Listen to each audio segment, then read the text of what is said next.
The Empire of Man Over Nature, Chapter 2, Kamioka Observatory.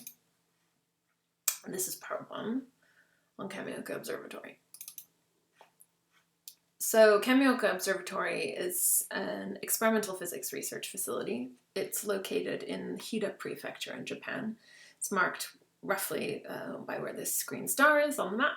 It's about 300 kilometers northwest of Tokyo. The observatory is situated in a small rural hamlet. It comprises essentially this office block, small office block. There's also a dormitory for visiting researchers who come and stay from all over the world. There's also just a small Buddhist temple, which you can see the corner of here. There's a branch of the Japan Post Office, and there are also a small number of private homes. And the reason why the observatory is here is because of its star scientific attraction, which is the Super Kamioka neutrino detector. And the detector is about a 10-minute drive away from these buildings. And after CERN's Large Hadron Collider, I'd say that Super Kamioka, it's probably the most famous physics experiment in the world. And for physicists, it's famous largely because it provided the first experimental evidence that neutrinos have a non-zero mass. But I'd say for non-scientists, it's probably most famous because it's extremely photogenic. And this is the detector, Super Kamioka. It started taking data in 1996, and it is the world's largest water Cherenkov detector. The detector comprises a cylindrical tank, so it's 39 meters in diameter and 41 meters high. It's filled with 50 kilotons of ultra pure water. And the tank itself is optically separated into two different regions. So you have the inner detector, which you can see here, and it houses 11,129 photosensors, which are these things you can see here. They're called photomultiplier tubes, but they're more frequently referred to as PMTs. And the outer detector, it also has PMTs, but they're much smaller, and there are far fewer of them. There are 1,885. So we'll just play this clip here. So the function of these PMTs is to detect the Cherenkov light that I mentioned, which is generated by the charged particles scattered by the neutrinos in the water. So what happens is when a neutrino passes through the water in the tank and it interacts with the electrons of the nuclei of the water, it can then produce a charged particle that moves faster than the speed of light in water. So everybody knows nothing can go faster than the speed of light in a vacuum, but this isn't in a vacuum, this is in water. So the charged particles can go faster than the speed of light, and when this happens, the charged particle radiates a cone of Cherenkov light, which is essentially a kind of optical version of a sonic boom. And this cone of light is then projected on as a ring onto the wall of the detector, which is recorded by the PMT. So you can actually see that here. This is the event display for the detector, which is in the control room. So you can see that ring is a really nice example. So then information about the interaction can then be recorded and reconstructed based on the timing and charge data that each PMT has picked up. So you can also see here, but let's show you this because it's a bit of a better illustration. So the detector is actually situated underground. It's located 1,000 meters below the peak of Mount Ikenoyama. You can see here. So one of the other experiments at Kamioka Observatory is Kagra, which is a gravitational waves detector, but we're talking about Super Kamioka. So it's located underneath the mountain, but it's also located in this mine. This is Kamioka Mine. That's the entrance to the mine. And the reason why it's located 1,000 meters underground is because all of this rock from the mountain, it effectively shields the detector from an excess of signals from cosmic ray interactions in the Earth's atmosphere. So if the detector were here, for example, and on the Earth's surface, physicists would basically have to spend like all of their time separating out between these two signals, so separating all of the unwanted background data from the cosmic ray interactions to actually try and find the neutrino signals that they want, and it would be so laborious as to be, utterly futile. So, hence Super Kamiokande is located down in this mine, covered by a sort of kilometer of mountain rock. And the mountain in which both the mine and the detector is located rests on a hard bedrock of Hida gneiss. And gneiss is like an ancient rock.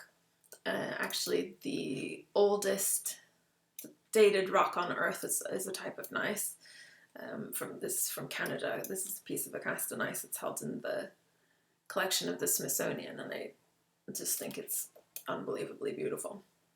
But so the oldest gneiss is like 4.03 billion years old, and the Hida gneiss is around 250 million years old, so it's much less old. But anyway, physicists, they don't really care about the age of the rock.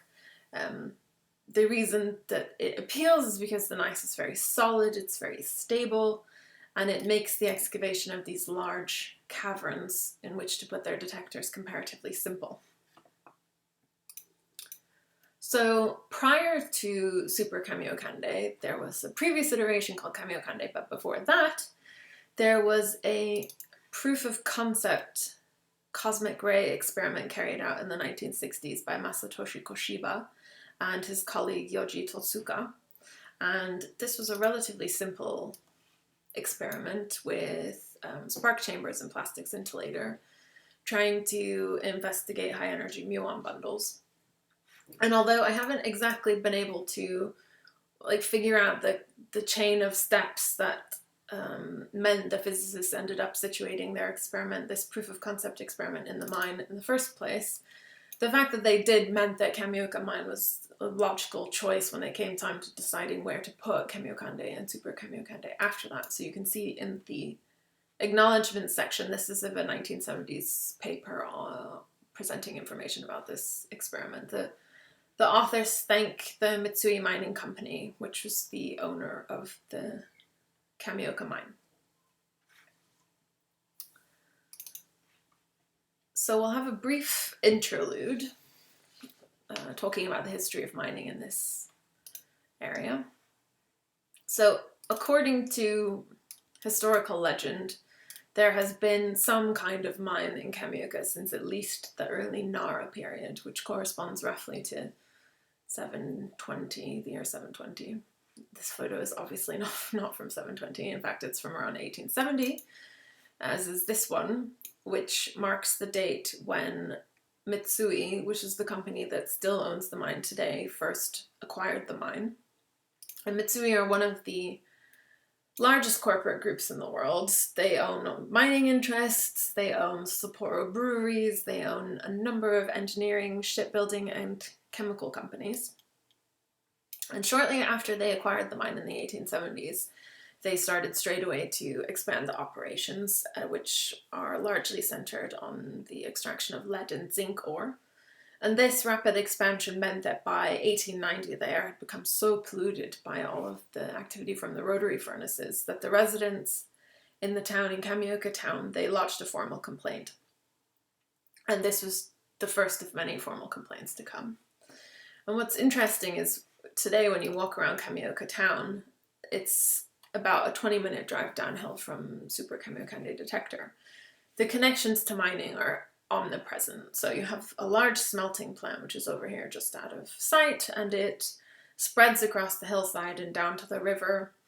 The railroad tracks that were originally constructed along the river to transport mined ore to the smelter, they're still there, only now they are used by tourists in the summer, so it's like a kind of attraction. I think it was called Mountain Bike Adventure.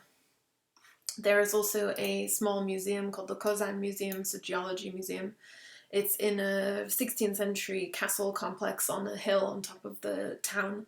And actually this whole castle complex was restored in the 1970s by Mitsui Corporation as part of their 100th year anniversary celebrations for mining activity in the area. And although the mine is kind of billed as a geology museum, it's basically,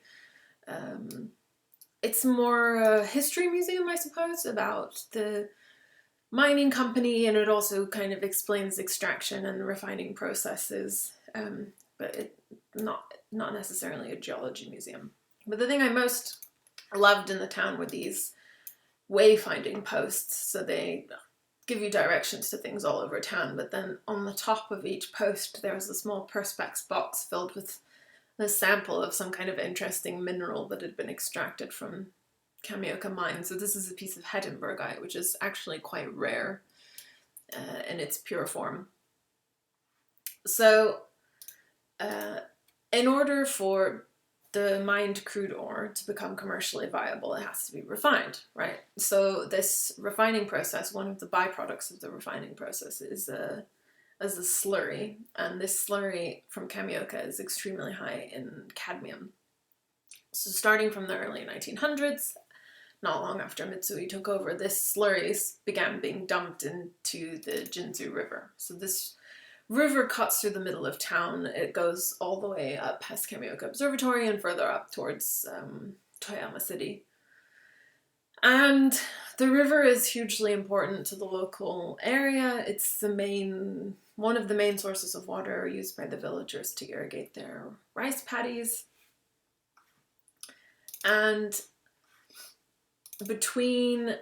you can see from this graph, between 1930 to 1945, the Mitsui mine saw a fourfold increase in the production of crude ore, which was of course matched by a corresponding increase in toxic waste production, and then again, following a kind of period of high economic growth from the 1960s, production in the mine just increased to record heights. And because of a almost complete absence of environmental protection measures, this period also saw a serious increase in environmental pollution along the Jinzu River. And in the early 2000s, you can see here, the large-scale extraction from the mine, it basically ceased. Although the smelting plant in Kamioka continues to process extracted lead, zinc, and silver ore from other mines in the area. And since the operations stopped in 2000, the population of Kamioka town, it's basically halved.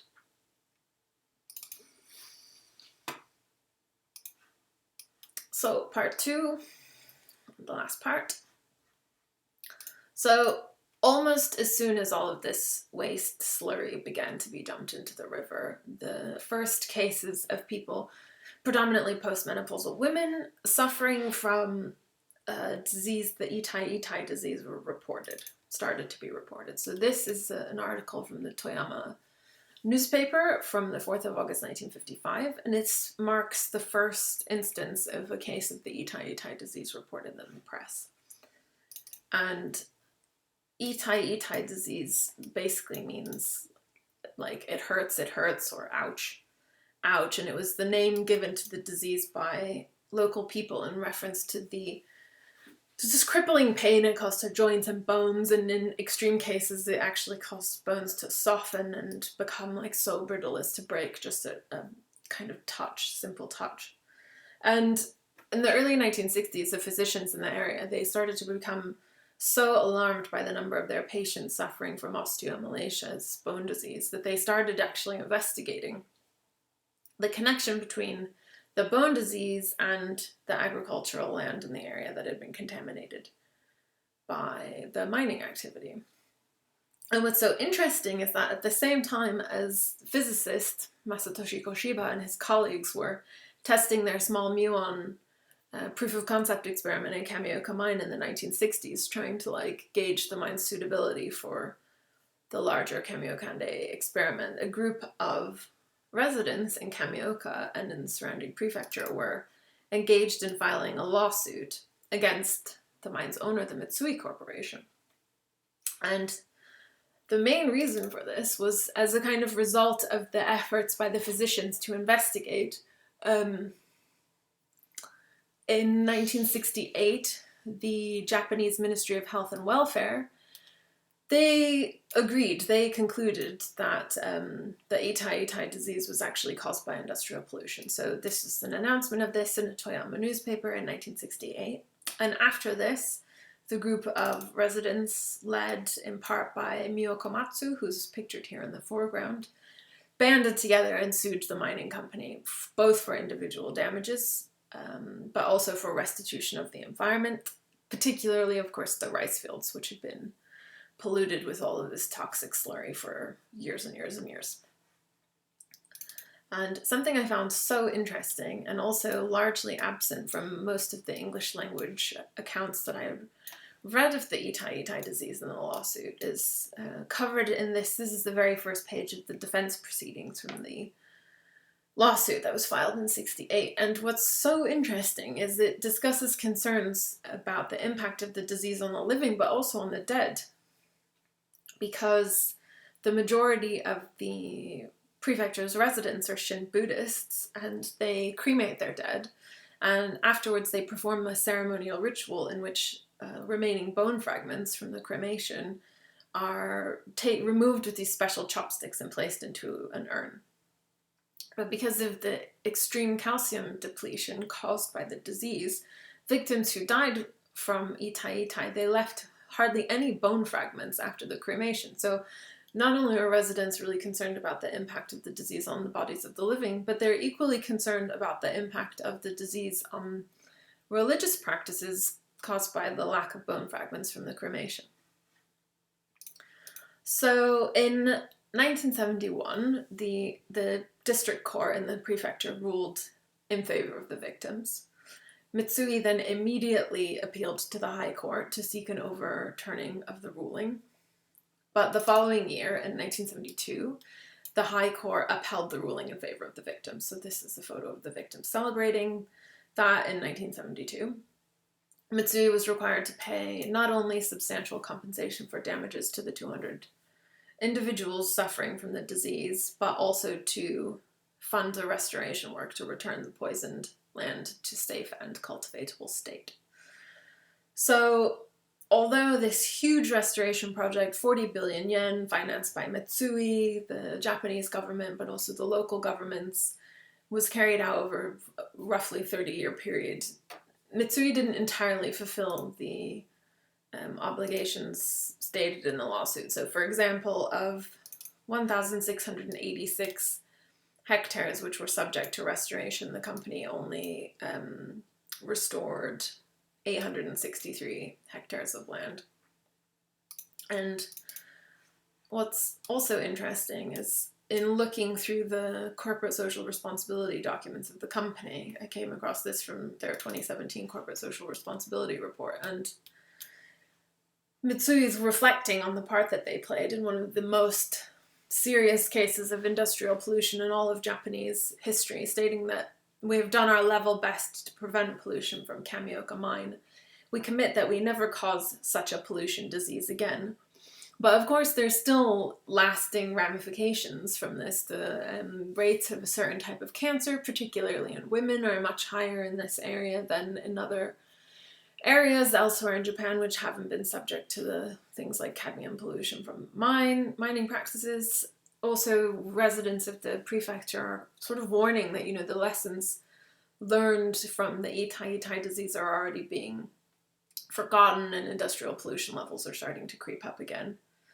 And today in the prefecture, actually in Toyama and Hida Prefecture, there are now two separate museums that address these different histories of Kamioka mine. And what's quite interesting is you can actually make a connection between the two histories and water, because both recognize the fact that, okay, you have Kamioka mine, which is today produces some of the most pure water in the world, this ultra pure water, which is the mine water gets converted into the ultra pure water through this unbelievably complex filtration system, which then is fed into the tank for the Super Kamiokande detector.